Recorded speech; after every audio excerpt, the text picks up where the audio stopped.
When my ex demanded support for her child that wasn't mine, I realized my mother had been teaching her the same scams she'd used to control my father everyone. I'm Marcus, and I need to share with you the most mind-blowing story about family manipulation, generational patterns of abuse, and how sometimes the people who are supposed to love you the most are actually your biggest enemies. This is about the day I discovered that my own mother had been orchestrating schemes against me and my father for decades, using my ex-wife as her latest weapon. By the end of this story, you'll understand why I say that toxic behavior runs in families, and why it's crucial to recognize manipulation patterns before they destroy your life. Let me start by giving you some background about my family dynamics. I'm 34 years old, divorced for 2 years now, and I have what I thought was a close relationship with my mother, Linda. My parents divorced when I was 16,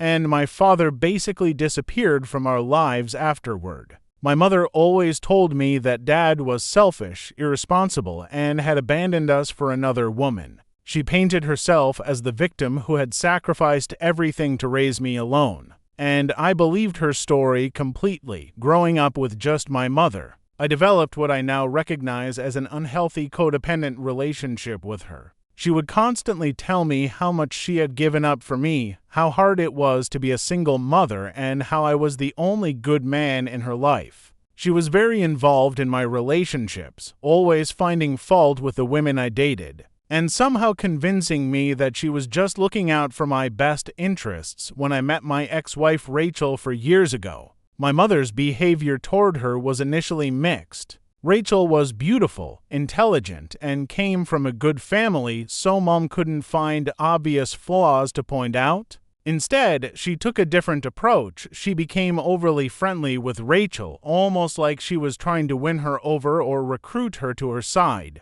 At the time, I thought it was sweet that my mother was making an effort to welcome Rachel into our family. Rachel and I got married after dating for 1.5 years. The wedding was beautiful, but looking back, I realized that my mother was unusually involved in the planning process. She insisted on having input on everything from the venue to the guest list, and she somehow convinced Rachel that her opinions were crucial to making the wedding perfect. Rachel, who came from a family where mothers-in-law stayed out of wedding planning, was initially resistant but eventually gave in to keep the peace. The first year of our marriage was relatively happy, though I started noticing that Rachel would have long phone conversations with my mother, sometimes multiple times per week. When I asked Rachel what they talked about, she'd say they were just bonding or that Mom was giving her advice about marriage and homemaking. I thought it was nice that they were getting along so well, especially since my previous girlfriends had never connected with my mother. Problems in our marriage started emerging during the 2nd year. Rachel began making comments about my father, repeating stories my mother had told her about how unreliable and selfish he was. She would compare me to him whenever I did something she didn't like, saying things like, "You're acting just like your father," or "I hope you don't turn out to be as irresponsible as he was." These comments hurt because I had worked hard to be different from the man my mother had described. Rachel also started making financial demands that seemed to come out of nowhere. She wanted expensive jewelry, designer clothes, and luxury vacations that were well beyond our budget. When I tried to discuss our finances rationally, she would get emotional and accuse me of being cheap or not valuing our marriage. She would often mention how my mother had told her that a good husband should be willing to sacrifice for his wife's happiness. The marriage began to deteriorate rapidly during our 3rd year together. Rachel became increasingly critical of everything I did, from how I loaded the dishwasher to how I interacted with her friends. She would have crying fits where she claimed I didn't appreciate her, didn't love her enough, or was taking her for granted. These emotional episodes always seemed to happen right after she had spent time with my mother or had long phone conversations with her. Rachel also started talking about having children, but in a way that felt more like an ultimatum than a mutual decision. She would say things like, "If you really loved me, you'd want to start a family," or "Your mother says that men who don't want children are selfish." The pressure was constant and intense, and I began to feel like I was being manipulated into major life decisions. The final months of our marriage were a nightmare. Rachel became pregnant, which should have been a happy time, but instead felt like the culmination of all the pressure and manipulation I had been experiencing.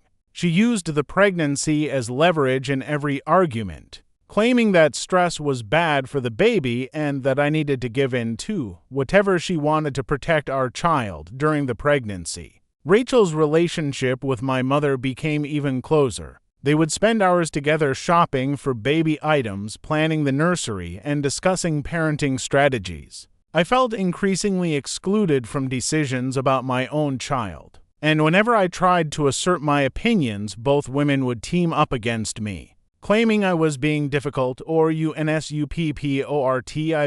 Our son, or who I believed was our son, was born 7 months ago. Rachel named him without consulting me, choosing a name that my mother had suggested. From the moment he was born, I felt like an outsider in my own family. My mother and Rachel had already established routines and made decisions about everything from feeding schedules to sleeping arrangements. When I tried to participate, they would criticize my methods and take over. The marriage officially ended about 6 months after the baby was born. Rachel filed for divorce, claiming that I was an absent father and an unsupportive husband. She painted me as selfish and irresponsible, using almost the exact same words my mother had always used to describe my father. The divorce process was brutal, with Rachel demanding spousal support, child support, and a significant portion of our shared assets. What really shocked me was how my mother supported Rachel throughout the divorce proceedings. Instead of being neutral or supporting her son, Mom actively helped Rachel find a good divorce attorney and provided emotional support during court hearings. She claimed she was just trying to protect her grandchild's interests, but something about the whole situation felt wrong to me. The child support demands were astronomical. Rachel was asking for an amount that would have left me barely able to pay my own living expenses. Her attorney argued that I had a responsibility to maintain the lifestyle Rachel had become accustomed to during our marriage, and that my son deserved the best possible care regardless of the cost to me. During one particularly difficult court session, Rachel's attorney presented evidence of my pattern of irresponsibility that included financial records, text messages, and witness statements that painted me as an unreliable partner and father. What struck me was how similar these accusations were to the stories my mother had always told about my father. The parallels were too specific and too detailed to be coincidental. That night, I decided to do something I had never done before. I reached out to my father. I had his contact information but hadn't spoken to him in over 15 years. When I called him, he was shocked to hear from me but agreed to meet for coffee the next day. I was nervous about seeing him again, but I needed to understand what had really happened in my parents' marriage. The conversation with my father was eye-opening and devastating. He told me a completely different story about their divorce than the one I had grown up believing. According to Dad, my mother had been financially manipulative throughout their marriage, constantly demanding expensive purchases and threatening emotional consequences if he didn't comply. She had isolated him from his friends and family, criticized everything he did, and made him feel like he could never be good enough for her. Most shocking of all, Dad told me that my mother had threatened to poison my relationship with him if he didn't agree to her divorce terms. She had promised that she would make sure I never wanted to see him again and that she would convince me he was a terrible father who had abandoned his family. She had followed through on that threat perfectly, spending years filling my head with stories about his supposed failures and selfishness. My father also revealed financial information that I had never known. He had been paying generous child support and alimony for years after the divorce, but my mother had told me that he never contributed anything to our household. She had been using his money while simultaneously teaching me to resent him for supposedly not providing for us. The manipulation was breathtaking in its scope and cruelty. Armed with this new information, I decided to investigate my own situation more carefully. I hired a private investigator to look into Rachel's activities during our marriage and to verify some of the claims she was making in divorce court. I also requested a DNA test for the baby, which I should have done months earlier but had been too trusting to consider necessary. The results of both investigations were devastating but also liberating. The DNA test confirmed that the baby was not biologically mine. Rachel had been having an affair during our marriage, probably with multiple men, and had deliberately tried to pass off another man's child as mine. The private investigator also uncovered evidence that Rachel had been systematically moving money out of our joint accounts and had been planning the divorce for months before she actually filed. But the most shocking discovery was the extent of my mother's involvement in Rachel's schemes. The private investigator found records of frequent meetings between my mother and Rachel, including visits to attorneys' offices and financial planning sessions. There were also phone records showing hundreds of calls between them, including many that occurred late at night, when I was asleep or at work. The investigator also uncovered something that made everything click into place. My mother had used almost identical tactics during her own divorce from my father. She had made similar financial demands, used similar emotional manipulation strategies, and had even used some of the same attorneys and financial advisors that were now helping Rachel. It was like she had passed down a playbook for manipulating and destroying men through the legal system. Confronting my mother about her involvement in my divorce was one of the hardest things I've ever done. When I presented her with the evidence of her scheming with Rachel, she initially tried to deny everything. She claimed she was just trying to help Rachel through a difficult time and protect her grandchild's interests. But when I showed her the phone records, meeting schedules, and financial documents, she couldn't maintain her denials. Eventually, my mother broke down and admitted that she had been coaching Rachel throughout our marriage. She had taught Rachel how to document my supposed failures as a husband and father, how to build a case for maximum financial support, and how to use emotional manipulation to get what she wanted. She had shared strategies that she had developed during her own marriage to my father, treating the destruction of my marriage like some kind of twisted mentoring opportunity.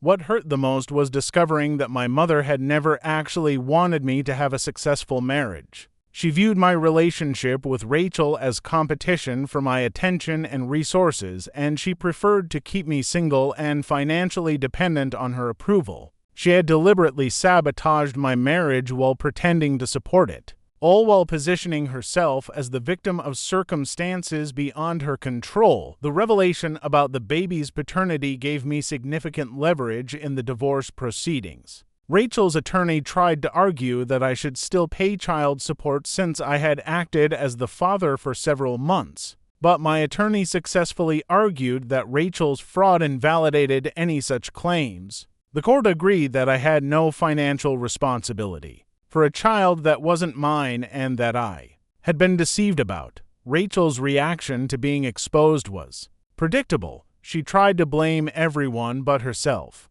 She claimed that my mother had pressured her into the deception, that she had been confused about the baby's paternity, and that she was just trying to protect her child's interests. But the evidence of her deliberate planning and systematic deception was overwhelming, and the court saw through her excuses. My mother's reaction was more complex. She seemed genuinely surprised that I was angry with her, as if she expected me to be grateful for her help in getting me out of a bad marriage. She kept insisting that she had my best interests at heart and that Rachel would have taken advantage of me without her intervention. She couldn't seem to understand that her manipulation had been just as harmful as Rachel's, if not more so. The aftermath of these revelations has been both liberating and emotionally devastating.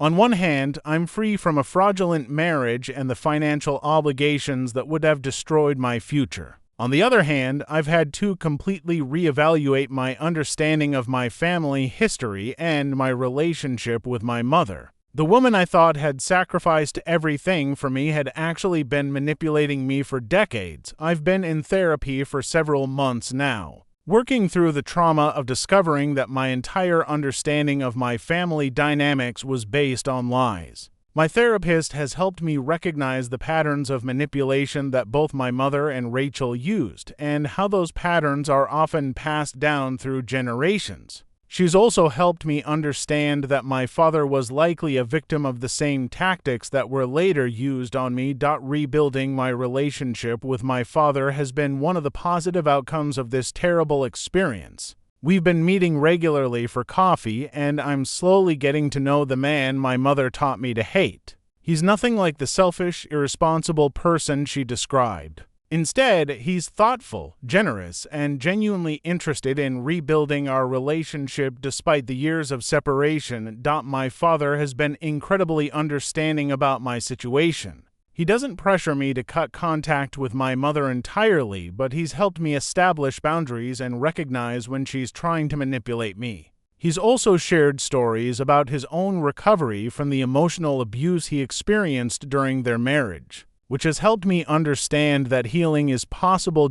As for my mother, our relationship is fundamentally changed. I still speak to her occasionally, but I no longer trust her advice or allow her to be involved in my personal decisions. She continues to insist that she was trying to help me, but I can see now that her version of help is actually a form of control. She's been cut off from detailed information about my life, and she's no longer welcome to interfere in my relationships. Rachel has largely disappeared from my life since the divorce was finalized. She moved to another state with her child and the man who turned out to be the real father. I occasionally hear updates through mutual friends, but I have no desire for contact. The child she tried to use as a weapon against me is better off with his real parents, and I'm better off without the toxic drama she brought into my life. The financial cost of discovering the truth was significant. Private investigators, DNA tests, and legal fees added up to thousands of dollars.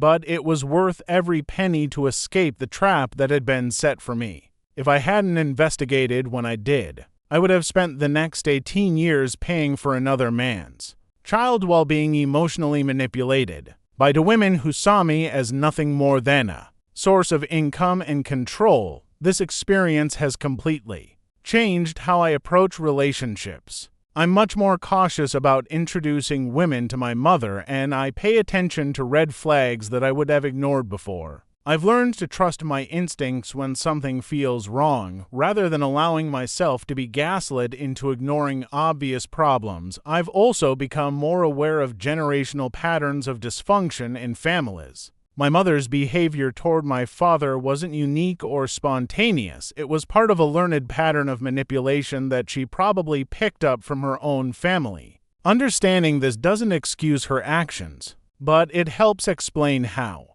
someone can become so skilled at emotional and financial manipulation. The most important lesson I've learned is that blood relationships don't automatically entitle someone to trust or access to your life. My mother spent decades positioning herself as my greatest ally while actually being one of my greatest threats. She used her position as my parent to gain information and influence that she then weaponized against me. Today, I'm in a much better place emotionally and financially. I'm dating someone new who has never met my mother and probably never will, at least not until I'm completely confident in our relationship. I've rebuilt my credit, restored my savings, and established clear boundaries with toxic family members. I've also developed a much healthier relationship with myself. For years, I accepted criticism and manipulation because I thought it was normal or that I deserved it. Now I recognize my own worth and refuse to accept treatment that doesn't reflect that value.